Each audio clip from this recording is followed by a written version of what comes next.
Kiai Maladi kuwi Mbah kiai sing isih nom umure sing kepinterane isih mertanggung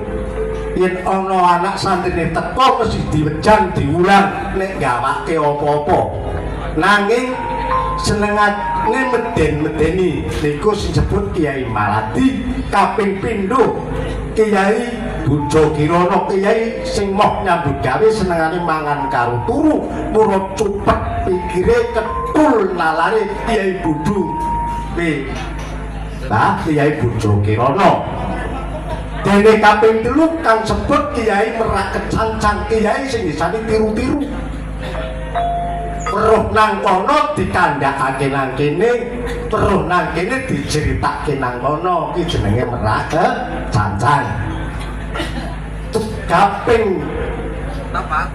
banjure gentong rembes kiai sing kuwat-kuwat kanggonan ngilmu sak endi-endi medhang sak endi-endi mulang senajan ana wong takon kaping 5 kang sinebut Kiai Mara Santun kiai senengane njaluk ndremis ora idep ngisin nah kuwi Kiai Mara Santun dene kaping 6 kasebut Kiai Tawon Bromo Kiai Prewangan nek demite teko kapinterane ngedap-ngedapi ngumpuli dewa nanging nek setane lunga kaya lempung diwenehi nyawa rungokno piye keprok selisisan kaping 7 Jaliadi senajan kiye mau seneng poso betah tirakat nanging isih gampang kegodha karo poperlamat gelung malang tegese gampang kegodha karo wong ayu parang apa bae dene kaping pungkasan bahkan sinebut Kiai Bromo Jali Kiai Bromo Jali awase batin lan keping pikir mergo dilambari bantering topo rungokno ki bocah-bocah ki rungokno aja ngomong mangan wae rungokno ya wis ngomong ki mbok ora benatuane catete yo kaya ki aku tak takon wah ya Mbah wong perangan kiye mau sing pilih nggon endi jejak nggon pas sampean pas kita sampean goblok betah tirakat sampean poso apa santri do poso sampean nang jero kamar mangan waduh malah santri dijemeni nganti sing do meteng pirang-pirang kiye model apa kowe iki mosok kiye kok sabane telembuk berlonten ngomong njaluk tak keprok waktu saiki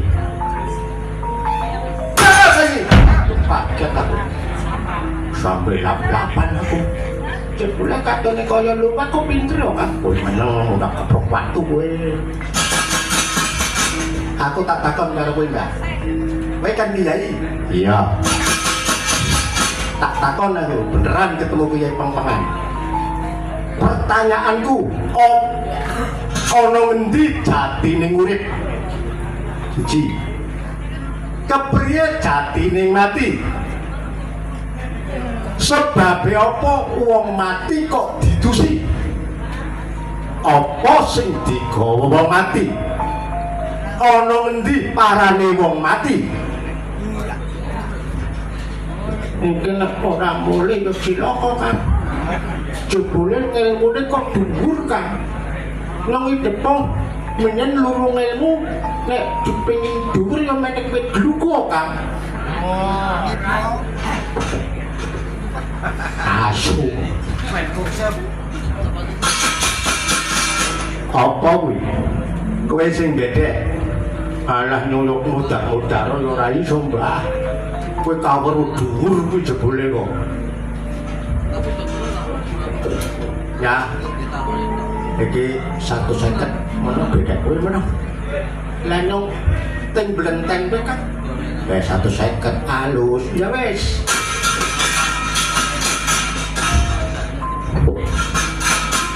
apa mang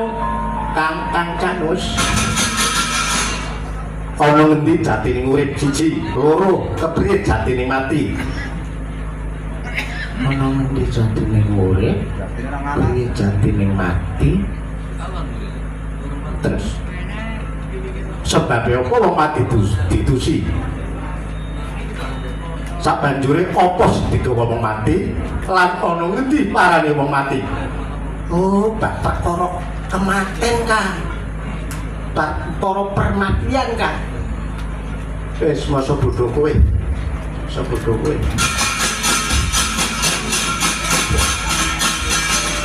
sing digawa wong mati piye kan mau apa tembe kan kowe kelalinan kowe ana ngendi jatine urip piye jatine mati jatine urip iki wong wis padha ngerti kabeh sak dunia kuwi ngerti kabeh piye jatine mati jatine urip jatine urip umpama wong urip ki uripe mulya tegese mulya kuwi sandangane akeh bojone ayu omahe apik mobile pirang-pirang kuwi jatine urip no biarane swarga donya goblok kowe malaikat pengum lho kok goblok sejarah nek ora ngandel takon karo Mbah Google mesti kuwi YouTube yo ngono kuwi ora iso kok ora iso jatine urip priye nek kowe jatine urip nang kebon lho kok isane jatine urip nang kebon nek ora nang kebon nang alas opo jane ora ngandel tumon wit jati urip nang jero omah ngomong ana wit jati urip nang jero omah jati urip mesti nang kebon nek ora nang alas Bredi awel kok ah bener jebule jatine urip kenang kebon iya jatine mati mergo wis entek garis sing pesti karo Gusti Allah sing gawe urip mung semono umure ora iso nek cara kowe piye jatine mati mergo ditegur mergo wis jati wis tuwa mbok gawe lemari mbok gawe saka mbok gawe meja ayo 150 belakang ah belakang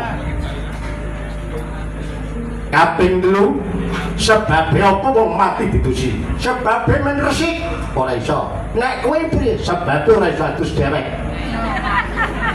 aduh iya ya papat apa sing digawa wong mati gampang ini gampang gampang becek aku sing digawa wong digenah mori lan sak liya-liyane tuku cendana lan kembang ora nek cara kowe apa damar nyamplik kok damar nyamplik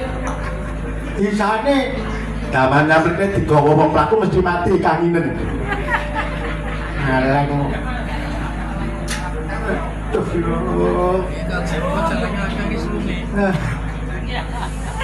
aduh ana ngendi parane wong mati nang kuburan ra mosok nang pasar ayo modar kowe saiki aja cengak-cengir kaya kethek kowe kalah kowe saiki rasa kenal kowe sing parane wong mati nang kuburan ora nyari anut sing gawa arep tinggal nang lapangan yo kena tinggal nang dalan yo ora kaiki ayo arep apa kowe nyoko sial temen iki yo kabeh mau sore saiki geni cangkriman sak pasar gede wong dodol apa sing ora oleh dodol nang kono dodol cangkrik ya oleh dodol kelapa ya kena dodol gedang ya ana wong klarang dodol jajan ya akeh sing tuku lah dodol apa ora oleh weh jane kowe kaya angel dodol pring lunjuran Tumon nang jero pasar wong dodol pripun kuduran luwih. Asu. Alaiku. Arep apa kowe? Ya. Buta loro. Ora gelem semikir kelakon dadi